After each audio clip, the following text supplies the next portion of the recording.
नमो भगवते वासुदेवाय नमः। ओम नमः शिवाय। नमस्कार दोस्तों, आप सभी को मोक्षदा एकादशी व्रत के पारण की हार्दिक शुभकामनाएं। मोक्षदा एकादशी व्रत के पारण पर सुने तुलसी माता और लक्ष्मी माता की कथा।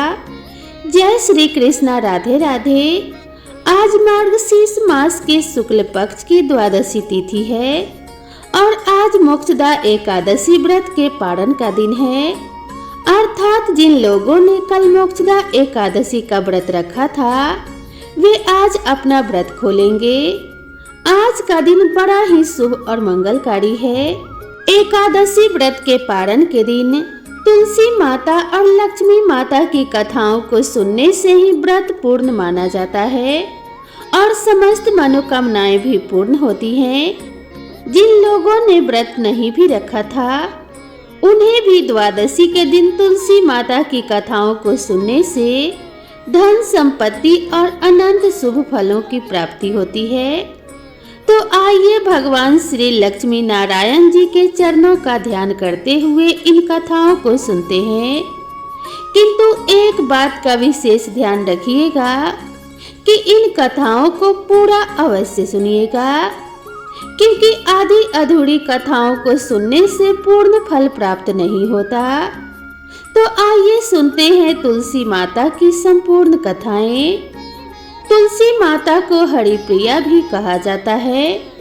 जितना भगवान श्री हरि विष्णु सोने चांदी हीरे मोती और रत्नों से प्रसन्न नहीं होते हैं, उतना सिर्फ तुलसी दल से प्रसन्न हो जाते हैं। सच्ची श्रद्धा भाव से तुलसी दल भगवान विष्णु को अर्पित करने से मनुष्य के सभी संकट कट जाते हैं और मनोकामनाओं की पूर्ति होती है। शास्त्र अनुसार एकादशी के दिन तुलसी जी में कभी भी जल नहीं चढ़ाना चाहिए, क्योंकि तुलसी महारानी स्वयं एकादशी का निर्जला व्रत रखती हैं। लेकिन द्वादशी के दिन व्रत पारण के समय तुलसी माता को जल अवश्य चढ़ाना चाहिए और पूरे विधि विधान से पूजा पाठ करके उनकी कथाओं को सुनकर ही अपना व्रत खोलना चाहिए। अब आइए श्रवण करते हैं तुलसी माता की कथा। इस कथा को सुनने से एकादशी के व्रत का संपूर्ण फल मिल जाता है। तो आइए प्रसन्न चित्त मन से इन कथाओं को सुनते हैं। सावर्णी मुनि की पुत्री तुलसी अपूर्व सुंदरी थी। उनकी इच्छा थी कि उनका विवाह भगवान नारायण के साथ हो। इसके लिए उन्होंने नारायण पर्वत की घाटी में स्थित बद्री वन में घोर तपस्या की थी। दीर्घ काल तक तपस्या के उपरांत ब्रह्मा जी ने प्रसन्न होकर दर्शन दिया और वरदान मांगने को कहा। तुलसी जी ने कहा कि हे सृष्टिकर्ता ब्रह्मदेव, आप तो अंतर्यामी हैं और सबके मन की बात जानते हैं। फिर भी मैं अपनी इच्छा आपसे बताती हूँ। मैं चाहती हूँ कि भगवान श्री नारायण मुझे पति रूप में मिले। ब्रह्मा जी ने कहा कि तुम्हारा अभीष्ट तुम्हें अवश्य मिलेगा। अपने पूर्व जन्म में किसी अपराध के कारण तुम्हें श्राप मिला है। इसी प्रकार भगवान श्री नारायण के एक पार्षद को भी दानव कुल में जन्म लेने का श्राप मिला है। दानव कुल में जन्म लेने के बाद भी उसमें नारायण का अंश विद्यमान रहेगा। इसीलिए इस जन्म में पूर्व जन्म के पाप के शमन के लिए संपूर्ण नारायण तो नहीं मिलेंगे, लेकिन नारायण के अंश से युक्त दानव कुल में जन्मे उस श्रापग्रस्त पार्षद से तुम्हारा विवाह अवश्य होगा। श्राप मुक्त होने पर भगवान श्री नारायण सदा सर्वदा के लिए तुम्हारे पति हो जाएंगे। तुलसी ने ब्रह्मा जी के इस वरदान को स्वीकार किया, क्योंकि मानव कुल में जन्म के कारण उस मायावी भोग को तो भोगना ही था। तुलसी बद्री वन में ही रहने लगी। नारायण का वह पार्षद दानव कुल में जलंधर के नाम से पैदा हुआ था। कुछ दिनों बाद वह भ्रमण करता हुआ बद्री वन में आया। यहाँ तुलसी को देखते ही उन पर मंत्र मुग्ध हो गया। तुलसी के सामने उसने अपने विवाह का प्रस्ताव रखा। इतने में ही वहाँ ब्रह्मा जी आ गए और तुलसी से कहा कि हे तुलसी, जलंधर को देखो कैसा देवोपम उसका स्वरूप है। दानव कुल में जन्म लेने के बाद भी लगता है जैसे इसके शरीर में नारायण का वास हो। तुम प्रस्ताव को सहर्ष स्वीकार कर लो। तुलसी को भी लगा कि उसकी तपस्या पूर्ण हुई और उसे इच्छित फल मिला है।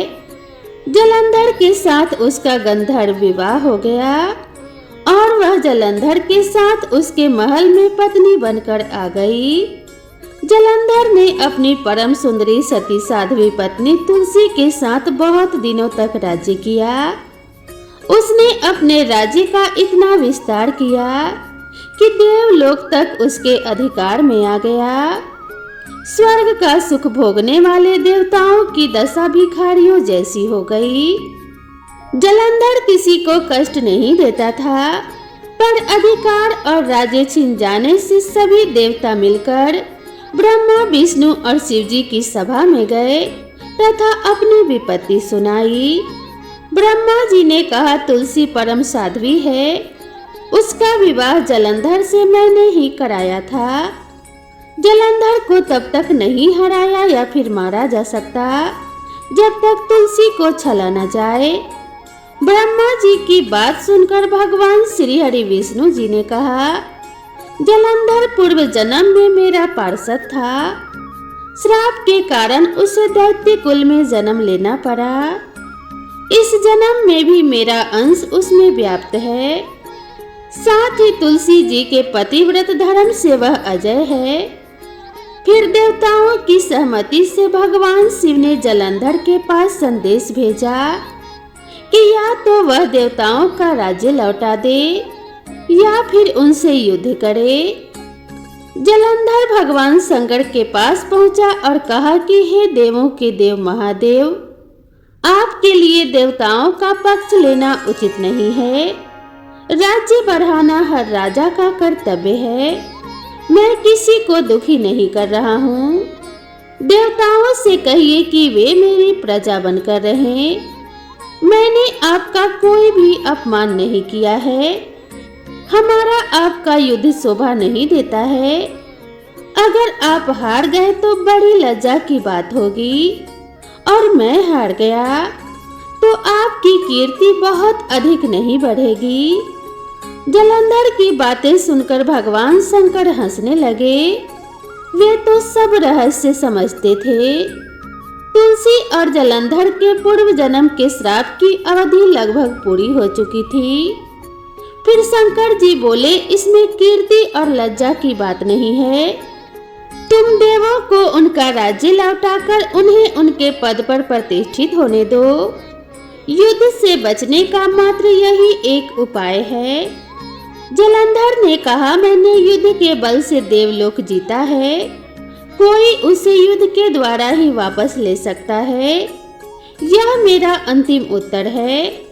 अब मैं जा रहा हूँ। ऐसा कहकर जलंधर वहां से चला गया। उसने अपनी पत्नी तुलसी को सारी बातें बताई और कहा, कर्म भोग सब काल सूत्र में बंधा है। जीवन में हर्ष सुख भय सुख दुख मंगल अमंगल काल के ही अधीन है। हम तो केवल निमित्त मात्र हैं। संभव है भगवान शिव देवताओं का पक्ष लेकर मुझसे युद्ध करेंगे। तुम चिंता मत करना, तुम्हारा सती तेज मेरी रक्षा करेगा। दूसरे दिन भगवान शंकर के नेतृत्व में देवताओं ने युद्ध छेड़ दिया। जलंधर ने भीषण बाणों की वर्षा कर उनका वेग रोका। उसके प्रहार से देवता डगमगाने लगे। उसने दानवी शक्ति का प्रयोग कर मायावी युद्ध करना आरंभ किया। युद्ध स्थल पर वह किसी को भी दिखाई नहीं देता था, पर उसके अस्त्र शस्त्र प्रहार कर देवों को घायल कर रहे थे। देवगण अपने अस्त्र चलाएं तो किस पर चलाएं, क्योंकि कोई शत्रु सामने था ही नहीं। कई दिनों तक इस तरह भयंकर युद्ध चला और जलंधर पराजित नहीं हुआ। तब शिव जी ने विष्णु जी से कहा कि विष्णु कुछ तो उपाय करो, अन्यथा मेरा तो सारा यश मिट्टी में मिल जाएगा। विष्णु जी ने सोचा बल से तो जलंधर को हराया नहीं जा सकता, इसीलिए छल का ही सहारा लेना पड़ेगा। उन्होंने तुरंत अपना स्वरूप जलंधर जैसा बनाया और अस्त्र शस्त्र से सुसज्जित हो तुलसी जी के पास पहुंच गए। वहां जाकर तुलसी जी से बोले, प्रिय मैं युद्ध जीत गया। सारे देवता भगवान शंकर समेत हार गए। इस खुशी में आओ मैं तुम्हें अपने अंग से लगा लूं। पति को प्रत्यक्ष खड़ा देख तथा विजय का समाचार सुन वह दौड़कर मायावी जलंधर के गले से लिपट गई। इस प्रकार पति पत्नी दोनों ने मिलकर आलिंगन कर बहुत खुशी मनाई। पर पुरुष के साथ इस प्रकार के व्यवहार से उसका सती तेज नष्ट हो गया। उसका सती तेज जो जलंधर की कवच के रूप में रक्षा कर रहा था, वह कवच नष्ट हो गया और जलंधर शक्ति विहीन हो गया। यह जानते ही भगवान शंकर ने अपने त्रिशूल से प्रहार किया। त्रिशूल के लगते ही जलंधर जलकर भस्म हो गया। जलंधर के मरने की बात को जानकर भगवान विष्णु अपने असली रूप में आ गए। सामने अपने पति जलंधर के स्थान पर भगवान विष्णु को खड़ा देख तुलसी बहुत विस्मित हुई। उसे पता लग गया था कि स्वयं नारायण ने उसके साथ छल किया है। क्रोध में आकर तुलसी जी भगवान विष्णु को श्राप देते हुए कहने लगी, एक सती स्त्री का सतीत्व भंग करने के अपराध में तुम हृदयहीन पत्थर हो जाओ। विष्णु जी ने तुलसी के श्राप को सिरोधार्य कर कहा कि हे देवी, तुम्हारे तथा जलंधर के कल्याण के लिए मुझे ऐसा करना पड़ा। तुम दोनों को श्राप मुक्त करना था। तुम भी अब अपना शरीर त्याग कर तुलसी बिरवा के रूप में जन्म लोगी और मेरी पूजा तुलसी दल से होगी। मैं शालिग्राम पत्थर बनूंगा और मेरे शीश पर तुम आदर से विराजमान होगी। तुम्हारे पति की हड्डियों के चूर्ण से शंख की उत्पत्ति होगी। उस शंख ध्वनि से देवताओं तथा मेरी पूजा आराधना होगी। जहाँ शंख ध्वनि होगी वहाँ मंगल में मैं विराजमान रहूंगा। तुमने पूर्व जन्म में बद्रीवन में मुझे पाने के लिए बड़ी तपस्या की थी। अब अगले जन्म में मैं नारायण प्रस्तर के रूप में बद्रीनाथ वन में स्थापित होऊंगा और मेरी पूजा अर्चना फल फूल से ना होकर तुम्हारे तुलसी दल से होगी। मेरे शीश पर विराजमान होकर तुम मुझसे भी ऊंचा पद प्राप्त करोगी। तो प्रेम से बोलिए श्री लक्ष्मी नारायण भगवान की जय। बोलिए श्री तुलसी शालिग्राम जी की जय। मार्गशीर्ष मास के गुरुवार को महालक्ष्मी जी का व्रत रखा जाता है। उनकी पूजा की जाती है और व्रत की कथा पढ़ी अथवा सुनी जाती है। इस व्रत को करने से माता महालक्ष्मी प्रसन्न होती हैं तथा सुख शांति और धन संपत्ति प्रदान करती हैं। जो भी भक्त महालक्ष्मी जी का व्रत ना भी करे तो उन्हें व्रत की कथा अवश्य ही सुननी चाहिए। श्री महालक्ष्मी माता के अनेक रूप तथा नाम हैं। भूतल में वे छाया, शक्ति, तृष्णा, शांति, जाति, लज्जा, श्रद्धा, कांति, वृद्धि, स्मृति, दया, दृष्टि, माता अधिष्ठात्री एवं लक्ष्मी के रूप में स्थित हैं। हम उन्हें प्रणाम करते हैं। कैलाश पर्वत पर पार्वती, क्षीर सागर में सिंधु कन्या, स्वर्ग लोक में महालक्ष्मी, भूलोक में लक्ष्मी, ब्रह्मलोक में सावित्री, ग्वालों में राधिका, वृंदावन में रासे, सवड़ी केतकी वन में सुशीला, राजप्रसाद में राजलक्ष्मी और घर घर में गृह लक्ष्मी इन विभिन्न नामों से पहचानी जाती हैं। महालक्ष्मी जी की पूजा ब्रह्म मुहूर्त में की जाती है और उन्हें विभिन्न व्यंजनों का भोग भी लगाया जाता है। महालक्ष्मी व्रत की पहली पौराणिक कथा के अनुसार भारतवर्ष के सौराष्ट्र देश में द्वापर युग के समय भद्रश्रवा नाम के राजा थे। वे बड़े ही पराक्रमी राजा थे। 4 वेद, 6 शास्त्र और 18 पुराणों का उन्हें ज्ञान था। उनकी रानी का नाम सूरत चंद्रिका था। रानी दिखने में सुंदर और सुलक्षणा तथा पतिव्रता थी।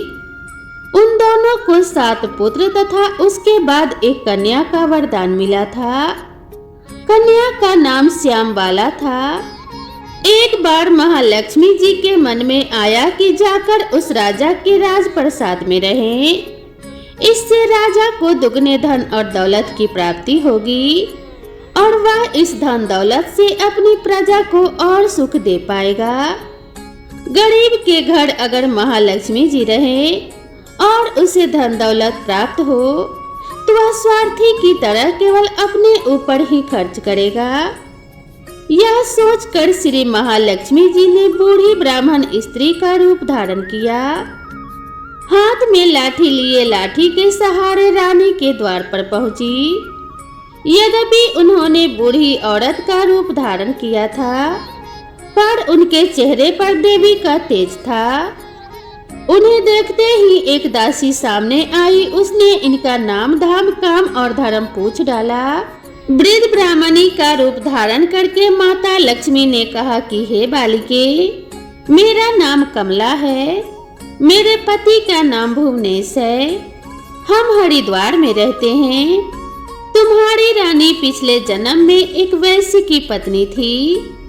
वह वैश्य गरीब था और दारिद्र्य के कारण हर रोज घर में झगड़े होते थे तथा उसका पति उसे रोज मारता था।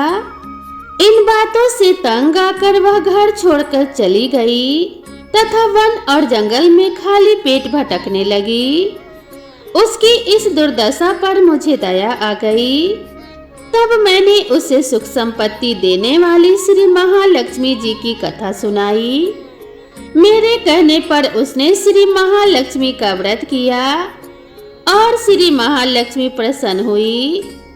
इसकी गरीबी दूर हो गई। उसका घर और संसार दौलत, संतति और संपत्ति से भर गया। बाद में पति पत्नी दोनों परलोक को सिधार गए।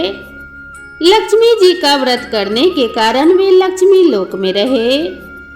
उन्होंने जितने साल महालक्ष्मी जी का व्रत किया उतने हजारों साल उन्होंने सुख भोगा।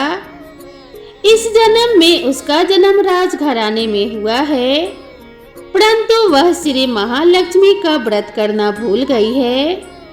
उसे यह याद दिलाने के लिए ही मैं यहाँ पर आई हूँ। बुढ़िया की बातें सुनकर दासी ने उन्हें प्रणाम किया तथा श्री महालक्ष्मी का व्रत किस तरह किया जाए इसके बारे में विस्तार पूर्वक पूछा। तो बुढ़िया रूप धारण किए हुए श्री महालक्ष्मी माता ने दासी को पूजा विधि तथा महिमा बताई। इसके बाद वह दासी माता को प्रणाम करके रानी को यह बात बताने अंदर चली गई। राज वैभव में रहते हुए रानी को अपने ऐश्वर्य का बहुत घमंड हो गया था। संपत्ति और अधिकार की वजह से वह उन्मत्त हो गई थी। दासी के द्वारा बताई गई बुढ़िया की बातें सुनकर वह आग बबूला होकर राजद्वार पर आकर बुढ़िया रूपी श्री महालक्ष्मी पर बरस पड़ी। उसे यह मालूम नहीं था कि श्री महालक्ष्मी माता बुढ़िया का रूप धारण किए हुए द्वार पर आई हैं, परंतु रानी का इस कदर रूखा बर्ताव तथा अपना अनादर देखकर माता ने वहां ठहरना ठीक नहीं समझा और वहां से तुरंत चल पड़ी। राह में उन्हें राजकुमारी श्यामबाला मिली। उन्होंने श्यामबाला को सारी बात बताई।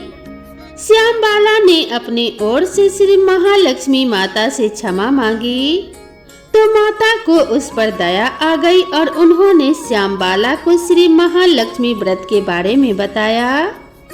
उस दिन अगहन मास यानी मार्गशीर्ष मास का पहला गुरुवार था। श्यामबाला ने परम श्रद्धा से श्री महालक्ष्मी जी का व्रत रखा। फल स्वरूप राज सिद्धेश्वर के पुत्र से उसका विवाह हुआ। वह धन दौलत ऐश्वर्य और वैभव से माला माल हो गई। पति के साथ ससुराल में आनंद से दिन बिताने लगी। इधर श्री महालक्ष्मी का रानी पर प्रकोप हुआ।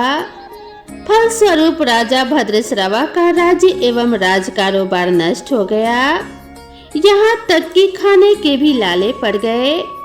ऐसी हालत में एक दिन रानी ने राजा से निवेदन किया कि हमारा दामाद तो इतना बड़ा राजा है, धनवान एवं ऐश्वर्यशाली है, क्यों ना आप उसके पास जाएं और उसे अपना हाल बताएं, वह हमारी मदद जरूर करेगा। इस बात पर राजा भद्रश्रवा दामाद के पास रवाना हुए। राज्य में पहुंचकर एक तालाब के किनारे थोड़ी देर विश्राम लेने के लिए ठहरे।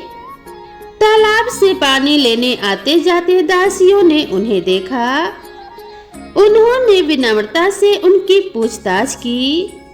जब उन्हें यह मालूम हुआ कि वे रानी श्यामबाला के पिता हैं, तो दौड़ते हुए जाकर उन्होंने रानी को सारी बात बताई। रानी ने दासी के हाथ राज परिधान भेजकर बड़े ठाट से उनका स्वागत तथा आदर सत्कार किया और राजसी खान पान करवाया। जब वे लौटने लगे तो सोने की मोहरों से भरा हुआ घड़ा दिया। राजा भद्रश्रवा जब वापस लौटे तो उन्हें देखकर रानी सूरज चंद्रिका बहुत खुश हुई। उन्होंने सोने की मोहरों से भरे घड़े का मुंह खोल दिया और हाय भगवान, घड़े में धन के बदले कोयले मिले। यह सब श्री महालक्ष्मी के प्रकोप से हुआ। इस प्रकार दुर्दशा में और कई दिन बीत गए। इस बार रानी स्वयं अपने कन्या के पास गई। वह दिन अगहन माह का अंतिम गुरुवार था। श्यामबाला ने श्री महालक्ष्मी का व्रत किया, पूजा की और अपने माता से भी व्रत करवाया। इसके बाद रानी अपने घर आई। श्री महालक्ष्मी का व्रत रखने पर उसे फिर से अपना राजपाट, धन दौलत, ऐश्वर्य प्राप्त हो गया। वह फिर से सुख शांति और आनंदमय जीवन बिताने लगी। कुछ दिनों बाद राजकन्या श्यामबाला अपने पिता के घर आई। उसे अपने घर देखकर सूरज चंद्रिका को पुरानी बातें याद आ गई। यह कि श्यामबाला ने अपने पिता को घड़ा भर कोयला दिया था और उसे तो कुछ भी नहीं दिया था। इसी कारण श्यामबाला को पिता के घर आने पर उसका कोई आदर आतिथ्य नहीं हुआ, बल्कि अनादर ही हुआ। पर उसने इस बात का बुरा नहीं माना। अपने घर लौटते समय उसने पिता के घर से थोड़ा नमक ले लिया। जब श्यामबाला अपने घर लौटी तो उसके पति ने पूछा, अपने मायके से क्या लाई हो? इस पर उसने जवाब दिया, वहां का सार लाई हूँ। पति ने पूछा, इसका मतलब क्या हुआ? श्यामबाला ने कहा, थोड़ा धीरज रखें, सब मालूम हो जाएगा। उस दिन श्यामबाला ने सारा भोजन नमक डाले बिना बनाया और अपने पति को परोस दिया। पति ने खाना चखा तो सारा खाना बिना नमक के था, इसीलिए उसमें कोई स्वाद नहीं आया। फिर श्यामबाला ने थाली में नमक डाला, जिससे सारा भोजन स्वादिष्ट लगने लगा। तब श्यामबाला ने पति से कहा कि यही है वह मायके से लाया हुआ सार। पति को उसकी बात सही लगी। फिर वह दोनों हंसी मजाक करते हुए भोजन करने लगे। इसीलिए कहा गया है कि इस तरह जो कोई श्रद्धा भाव से श्री महालक्ष्मी की पूजा करे तो उसे माता महालक्ष्मी की कृपा अवश्य प्राप्त होती है। सुख, संपत्ति, शांति और ऐश्वर्य प्राप्त होता है और व्यक्ति की सभी मनोकामनाएं पूरी हो जाती हैं। परंतु यह सब प्राप्त हो जाने पर माता की पूजा को भूलना नहीं चाहिए। हर गुरुवार को व्रत पाठ अवश्य करना चाहिए। इस तरह श्री महालक्ष्मी की महिमा भक्तों की मनोकामना पूरी करती है। इस प्रकार श्री अगहन बृहस्पति व्रत कथा या श्री महालक्ष्मी गुरुवार की कथा संपूर्ण होती है। तो प्रेम से बोलिए श्री महालक्ष्मी महारानी जी की जय। अब आइए श्रवण करते हैं तुलसी माता की दूसरी कथा। एक समय की बात है, एक परिवार में ननद और भाभी साथ साथ रहा करती थी। ननद का विवाह अभी नहीं हुआ था। वह तुलसी जी के पौधे की बहुत सेवा करती थी। नियम से तुलसी को सींचती और दीपक जलाती थी। लेकिन उसकी भाभी को यह सारी बातें बिल्कुल भी पसंद नहीं थी। जब कभी उसकी भाभी को बहुत ज्यादा गुस्सा आता, तब वह अपनी ननद को ताना देते हुए कहती कि जब तुम्हारा विवाह होगा तो मैं इस तुलसी को ही बारातियों को खाने को दूंगी और दहेज में भी तुलसी ही दे दूंगी। तुम जब देखो तुलसी की ही सेवा करती रहती हो। कुछ समय बीत जाने पर ननद का विवाह तय हो गया। विवाह के दिन भाभी ने अपने कहे अनुसार बारातियों के सामने तुलसी का वह गमला फोड़ दिया जिसकी सेवा उसकी ननद किया करती थी और तुलसी के पत्ते खाने के लिए कहा।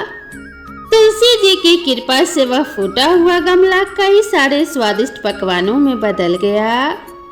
भाभी ने गहनों के नाम पर तुलसी की मंजरी से बने हुए गहने अपने ननद को पहना दिए। देखते ही देखते तुलसी जी की मंजरी से बने हुए गहने भी सुंदर सोने जवाहरात में बदल गए।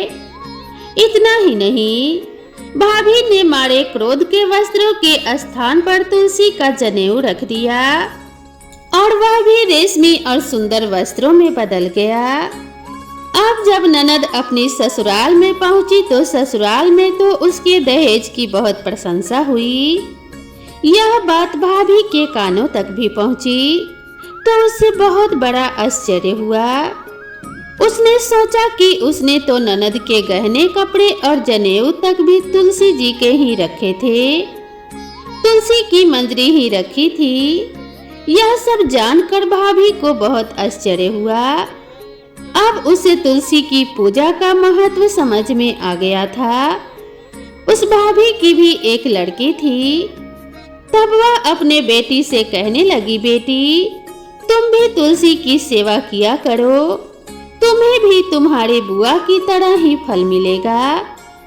वह जबरदस्ती अपनी बेटी से तुलसी की सेवा करने को कहा करती थी, लेकिन लड़की का मन तो तुलसी की सेवा में लगता ही नहीं था।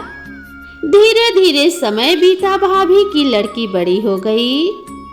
अब उसके विवाह का समय आ गया।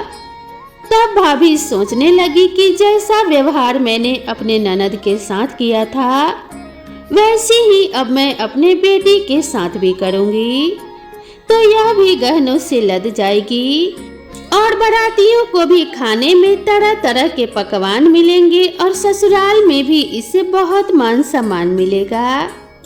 यही सोचकर भाभी बारातियों के सामने तुलसी का गमला फोड़ देती है, लेकिन इस बार गमले की मिट्टी मिट्टी ही रहती है। मंजरी और पत्ते भी अपने ही रूप में रहते हैं। जनेऊ ने भी अपना रूप नहीं बदला। और जब भाभी ने सभी बारातियों को खाने में तुलसी के पत्ते दिए तो यह देखकर सभी लोग और बाराती भी भाभी की बुराई करने लगे। भाभी ने लालच में आकर अपनी बेटी के दहेज में भी तुलसी के पत्ते और मंजरी आदि रख दिए थे। जब बेटी अपने ससुराल पहुंची तो वहां पर भी उसकी बहुत बुराई हुई। भाभी मारे गुस्से की कभी भी अपने ननद को नहीं बुलाती थी। एक दिन भाई ने सोचा कि मेरी पत्नी तो मेरी बहन को बुलाती नहीं है, क्यों ना मैं ही अपने बहन से मिलकर आऊं। यह सोचकर उसने अपने पत्नी से कहा और कुछ उपहार अपनी बहन के लिए ले जाने की बात कही। तो भाभी ने थैले में ज्वार भरकर कह दिया कि यह लो और घर में कुछ भी नहीं है, तुम यही लेकर जाओ।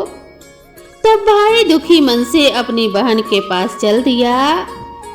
रास्ते में वह सोचता हुआ जा रहा था कि भला कोई भाई अपनी बहन के घर ज्वार लेकर कैसे जा सकता है। यही सोचकर वह गौशाला के पास रुक गया और ज्वार का वह थैला उसने एक गाय के सामने पलट दिया। तभी एक ग्वाले ने यह सब देख लिया। तब ग्वाले ने आकर भाई से कहा कि अरे आप गाय के सामने यह हीरे मोती और सोना क्यों डाल रहे हो? इसे तो घास डालनी होती है। तब भाई ने देखा तो वह हैरान रह गया। फिर भाई ने ग्वाले को सारी बात बताई और धन लेकर खुशी खुशी अपने बहन के घर चल दिया। दोनों भाई बहन एक दूसरे को देखकर बहुत प्रसन्न हो गए। तब बहन ने तुलसी माता से सच्चे मन से प्रार्थना की कि उसकी भाभी को भी सद्बुद्धि प्राप्त हो जाए और तुलसी माता की कृपा से उनके घर में भी सुख समृद्धि और धन के भंडार भर जाएं। तब कुछ दिनों के बाद देखते ही देखते भाभी का मन बदल गया और वह अपनी ननद को बहुत मान सम्मान देने लगी और अब वह भी सच्चे मन से तुलसी जी की सेवा करने लगी। तुलसी माता की कृपा से उनके घर में सुख समृद्धि के भंडार भर गए।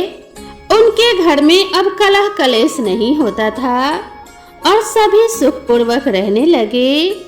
तो प्रेम से बोलिए तुलसी माता की जय। हे तुलसी माता, जैसे आपने भाभी के घर में धन के भंडार भरे, वैसे ही सभी भक्तों के भरना। सभी के ऊपर अपनी कृपा दृष्टि बनाए रखना। माता लक्ष्मी और माता तुलसी के कृपा से आप सभी के घर में धन वैभव के भंडार भर जाएं और आपके घर से सारी कलह कलेश और विपत्तियों का नाश हो, सुख समृद्धि का सदा आगमन होता रहे। इसी कामना के साथ आप सभी से विदा लेते हैं। मिलते हैं नए वीडियो में नई कथा और नई कहानी के साथ। तब तक के लिए राधे राधे।